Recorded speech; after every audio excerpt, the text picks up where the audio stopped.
नमस्कार, आपण पाहताय न्यूज 18 लोकमत. आपल्या सगळ्यांचं स्वागत. आज आहे राष्ट्रीय क्रीडा दिन, म्हणजेच खेळांचा दिवस. पण आजच्याच दिवशी भारताच्या या खेळाच्या दिवसाला 4 चांद लागलेत, कारण पॅराऑलिम्पिकमध्ये भारतानं रौप्य पदक मिळवलंय. भारताच्या भाविना पटेल हिनं टोक्यो पॅराऑलिम्पिकमध्ये टेबल टेनिस लेव्हल 4 प्रकारात रौप्य पदक जिंकलं आणि इतिहास घडवला. टोकियो इथल्या पॅराऑलिम्पिकमध्ये भारताचं हे पहिलं पदक आहे. अंतिम फेरीमध्ये भाविनाचा सामना जागतिक क्रमवारीतल्या पहिल्या क्रमांकाच्या चीनच्या झोऊ यिंगशी होता. टेबल टेनिसमध्ये पदक जिंकणारी भाविना पहिली खेळाडू ठरली आहे. पराभव होऊन सुद्धा भाविनानं आपल्या खेळानं तमाम भारतीयांची नाही तर जगभरातल्या रसिकांची मनं जिंकलेत. भाविनाच्या या यशानंतर मेहसाणा इथल्या तिच्या मूळ गावी नागरिकांनी अक्षरशः जल्लोष केला. मेहसाणा जवळच्या वडगर या छोट्याशा गावी तिचं मूळ घर आहे, तिचा जन्म झाला.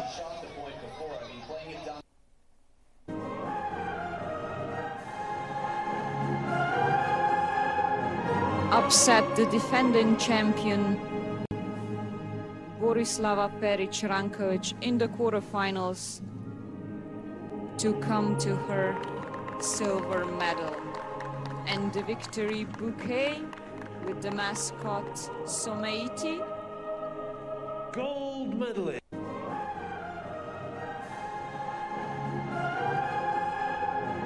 Upset the defending champion Borislava Perić-Ranković in the quarterfinals. आणि याबद्दल बोलण्यासाठी स्वतः भाविना पटेल आपल्यासोबत जोडले गेलेत. भाविनाजी, खूप खूप अभिनंदन, मनपूर्वक अभिनंदन. सगळ्या देशाला तुमच्याबद्दल खूप अभिमान आहे आणि कौतुक आहे. या विजयाकडे तुम्ही कशा प्रकारे पाहता? बस ये वही था कि हर कोई बोलता है कि चाइना को बीट करना बहुत ही मुश्किल है, लेकिन इस बार मैंने ये प्रूव कर दिया, क्योंकि मेरा पहले से ही सपना था कि मुझे एक बार हर कोई ऐसे बोलता था कि चाइनीज को हराना बहुत मुश्किल है, लेकिन ये बात को मैंने हमेशा गांठ बांध के रखी थी कि मुझे चाइनीज को तो हराना है एक बार. तो इस बार मेरा जो ये अंदर का जो वो आग भड़क रही थी कि मुझे चाइनीज को बीट करना है, वो मैंने इस बार प्रूव किया. और हर किसी को मैं यही कहना चाहती हूँ कि चाइनीज से डरने की कोई जरूरत नहीं होती है. हर किसी में वो काबिलियत होती है. बस सामने वाले के गेम्स को समझना पड़ता है, और सामने वाले के गेम्स के अनुसार हमें अपना प्लानिंग्स बनानी पड़ते हैं, जिसकी वजह से मैं आज यहाँ तक पहुंच सकी हूँ. भाविनाजी, भारतासाठी पॅराऑलिम्पिकमध्ये तुम्ही पहिलं पदक जिंकलंय, कसं वाटतंय? बिल्कुल, बहुत बहुत खुशी हो रही है. और ये पहली बार इंडिया में पैरा टेबल टेनिस ने हिस्ट्री क्रिएट किया है, तो ये बहुत ही गर्व की बात है. और बहुत खुश हूँ मैं. और ये मेरा बहुत बड़ा अचीवमेंट है कि मैं ये मेरा पहला पैरालंपिक है, और इसमें मैं यहाँ तक पहुंची हूँ. उसके लिए मैं सारे ही भारतवासियों ने जो मुझे आशीर्वाद भेजे थे, उनके लिए मैं उनको थैंक्स कहना चाहती हूँ. भाविनाजी, टेबल टेनिस सारखा खेळ हा जबरदस्त आव्हानाचा आहे. त्या छोट्याशा टेबलच्या भोवती तुम्हाला इतक्या जलद गतीनं हालचाल करायला लागते, पण व्हीलचेअरवरून खेळणं हे किती आव्हानात्मक आहे?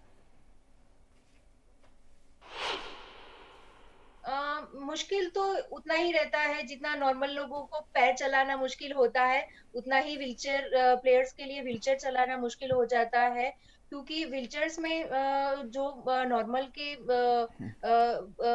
जो प्लेयर्स रहते हैं, उनके अगेंस्ट में, मतलब व्हीलचेयर वालों के बॉल फास्ट आते हैं, क्योंकि उनका ऑन टेबल हम लोग खेलते हैं, तो वो बॉल जो होते हैं बहुत फास्ट होते हैं, स्पीड होती है उसमें, और व्हीलचेयर को भी इतना ही मूवमेंट करके उस बॉल तक रीच करना होता है. तो ये मुश्किल तो बात है, लेकिन ये ट्रेनिंग से सारी चीजें इजी भी हो जाती है. तो ऐसे इतनी बड़ी बात नहीं है, इतनी वो मतलब प्रॉब्लम वाली बात नहीं है. प्रैक्टिस से सारी चीजें इजी हो जाती है. बरं. भाविनाजी, साधारण 3-4 वर्षाची असताना तुम्हाला पोलिओ झाला आणि त्यानंतर तुम्ही खूप नेटानं लढाई दिलीत. आई-वडिलांनी तुमच्या बरेच उपचार करण्याचे प्रयत्न केले, पण ते अयशस्वी झाले. पण टेबल टेनिस सारखा खेळ कसा काय तुम्ही निवडलात? मैंने लास्ट 15 ईयर से टेबल टेनिस की प्रॉपर ट्रेनिंग लेना शुरू किया। उसमें जब मैंने स्टार्ट किया था, मैं ब्लाइंड पीपल एसोसिएशन में आईटीआई का कोर्स करने के लिए आई थी। और वहाँ पर मैंने मेरे बहुत सारे फ्रेंड्स को खेलते हुए देखा, तो उनको देख के मैंने एज अ फन स्टार्ट किया था। लेकिन ये फन कब मेरा पैशन बन गया वो मैं खुद समझ नहीं पाई, क्योंकि टेबल टेनिस मेरे लिए मेरा शाउल है कि एक दिन भी अगर मुझे टेबल टेनिस खेलने को ना मिले तो मैं मुझे खाना अच्छा नहीं लगेगा, मुझे नींद नहीं आएगी। तो बिना टेबल टेनिस मैं ऐसे बोल सकती हूँ मैं जी भी नहीं सकती। तो क्या टेबल टेनिस बात है! मेरे लिए क्या सब बात कुछ है। तो जब मैंने स्टार्ट किया था तो ऐसे ही फन स्टार्ट किया था, लेकिन आज मेरा पैशन बन गया है। आज मेरे लिए ये ड्रीम बन गया है कि मुझे अपने देश के लिए कुछ करके दिखाना है। भाविनाजी, एकेकाळी क्रिकेटबद्दल असं म्हटलं जायचं, पण तुमचे हे शब्द ऐकून आता सगळे भारतवासी असं म्हणतील की eat table tennis, sleep table tennis आणि प्ले टेबल टेनिस. पण ह्या कोरोनाच्या काळामध्ये तुम्ही कशा प्रकारची मेहनत केली?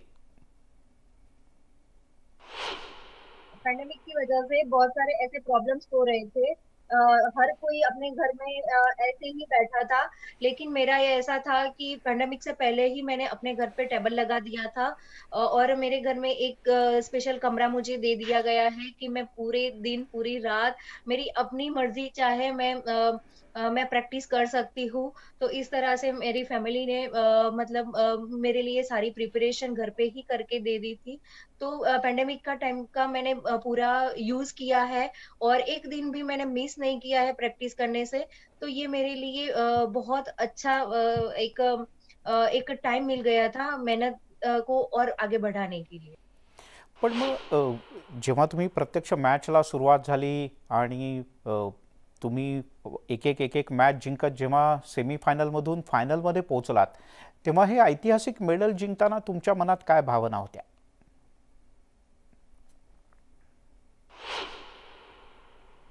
यस, मुझे बस मैंने यही चीज़ एक ठान के रखी थी कि कोई भी नई चीज़ आए, सामने कोई भी प्लेयर आए, मुझे अपना 100% देना है।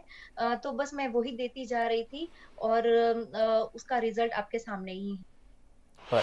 भाविनाजी, तुम्ही पदक जिंकण्यापूर्वी सगळेजण जी दृश्य आहेत ते सगळेजण असे बसले होते, देवीचा जप करत असतील आणि नंतरचा जल्लोष आम्ही टीव्ही स्क्रीनवर दाखवतोय. तुमच्या घराच्या बाहेर भला मोठा स्क्रीन लावला होता आणि सगळे जण, अख्खी गल्ली गोळा झाली होती. एरियातले सगळे लोक एकत्र आले होते आणि नंतर एकच जल्लोष झाला. फटाके फोडले गेले, मिठाई वाटली गेली. गल्लीतल्या सगळ्या छोट्या मोठ्यांनी तर खरोखरच धमाल केली. आणि एवढं सगळं झाल्यानंतर गरबा होणार नाही असं शक्यच नाही. त्यामुळे सगळ्या जणांनी गरब्यावर ठेका धरला. त्याची ही एक्सक्लुझिव्ह दृश्य तुम्ही पाहत आहात.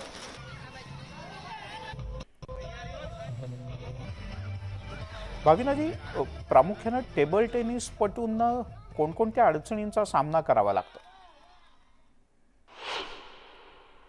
तो ऐसे प्रॉब्लम्स उस टाइम फेस करना पड़ता है कि एक तो फाइनेंशियली इश्यू इतने बड़े हो जाते हैं कि एक मिडिल क्लास फैमिली को वो एफर्ट करना बहुत मुश्किल हो जाता है। तो ये एक चीज है कि फाइनेंशियली अगर उस टाइम सपोर्ट मिलता है जब आप सही में कुछ करना चाह रहे हो और आपको वहां तक पहुंचने के लिए जो फाइनेंशियली सपोर्ट मिले, ऐसी कुछ योजनाएं भी बननी चाहिए ताकि जो उभरते हुए प्लेयर्स हैं, जो सही में आगे आना चाहते हैं, जो इतने बड़े स्टेज पर आके खेलना चाहते हैं, तो उनके लिए ये एक बहुत बड़ा सपोर्ट बनना चाहिए। ताकि जो चीज़ मैंने फेस की है, जो फाइनेंशियली प्रॉब्लम्स मैंने फेस की है, वो प्रॉब्लम्स किसी और को ना आए और वो अपनी हिम्मत से हर किसी में होता है, लेकिन ये ऐसी फाइनेंशियली प्रॉब्लम्स की वजह से वो अपनी गेम को छोड़ देते हैं। तो अगर ये खरं आहे. प्रॉब्लम सॉल्व हो जाती है तो वो सारे प्लेयर्स अपने आप को बाहर आने से रोक नहीं पाएंगे और वो अपने देश का नाम बिल्कुल बहुत ऊपर लेके जाएंगे। खरंच आहे, अनेक अडचणी असतात आणि खेळाडूंना तर असतात, कारण त्यांना दुहेरी काम असतं. अडचणींचाही सामना करायचा असतो आणि प्रत्यक्ष मैदानात परफॉर्मन्सही करायचा असतो. आणि जो अडचणींचा डोंगर तुम्ही पार केलात. पण भाविनाजी, या सगळ्या कोरोनाच्या काळात वारंवार सांगितलं गेलं की तुम्ही योगाभ्यास करा, श्वसन करा, योगासनांचा उपयोग होईल. आम्ही असं ऐकलंय की तुमच्या या विजयामध्ये योगाचं सुद्धा खूप महत्त्वाचं स्थान आहे. हाँ जी, बिल्कुल। मुझे मेडिटेशन करना बहुत पसंद है। अगर कोई ऐसे बोले कि आपके पास पूरा दिन है, आप पूरे दिन मेडिटेशन करो, तो मैं करती रहूँगी। इतनी मुझे उसमें खुशी मिलती है, उतना हैप्पीनेस मिलता है। तो और उसी की वजह से मैं अपने आप को इतना काम रख पाती हूँ, इतना कॉन्फिडेंट मैं फ़ील करती हूँ, इतना मोटिवेशन मुझे मिलता रहता है। तो ये सब जो मैं मेडिटेशन करती हूँ, हालाँकि मैंने आर्ट ऑफ लिविंग और रेकी का कोर्स भी किया हुआ है, तो वो सब भी मुझे इतना हेल्प करते हैं, मुझे ध्यान करने में इतना मतलब सपोर्ट मिलता है उन सारी चीज़ों से। क्या बात आहे. म्हणजे शारीरिक तंदुरुस्तीच्या बरोबर ही मानसिक तंदुरुस्ती पण खूप आवश्यक आहे आणि ती गोष्ट तुम्ही सांगितलीत. या अशा जबरदस्त विजयानंतर, कारण सगळ्या देशवासियांना तुमचं कौतुक आहे, प्रचंड अभिमान आहे, या विजयानंतर काय सांगाल? मैं बस अपने सारे देशवासियों को बस यही कहना चाहती हूँ कि आपका प्यार और आपके आशीर्वाद ऐसे ही मेरे पे बना रखिए, ताकि मुझे अभी और टीम इवेंट में भी अपना प्रदर्शन देना है। अभी मुझे और मैचेस खेलनी है और मेरी जो टीम पार्टनर है सोनल पटेल, हम दोनों को ही ब्लेसिंग्स दीजिए ताकि हम टीम इवेंट में भी अच्छा सा प्रदर्शन करके हमारे देश का नाम रोशन करें और एक और मेडल लेके आए। क्या बात, क्या बात आहे. तुम्हाला त्यासाठी खूप साऱ्या शुभेच्छा. पण भारतात आल्यानंतर काय खास करायचं ठरवलंय? पुढचे प्लॅन्स काय आहेत? यस, अभी से मैं मतलब पेरिस के लिए ट्रेनिंग स्टार्ट कर दूंगी जैसे ही घर पे जाऊंगी और मैं उसकी प्रिपरेशन कर दूंगी। इस बार जो गोल्ड मेडल की कचास मेरे से रही है उसको प्रैक्टिस करके नए स्ट्रोक सीख के वो सारी बातें ध्यान में रख के जो एक्सपीरियंस लेके जा रही हूँ उसको गेम पे इम्प्लीमेंट लाके ये सिल्वर को गोल्ड में कन्वर्ट मैं जरूर पूरा करने की कोशिश करूँ।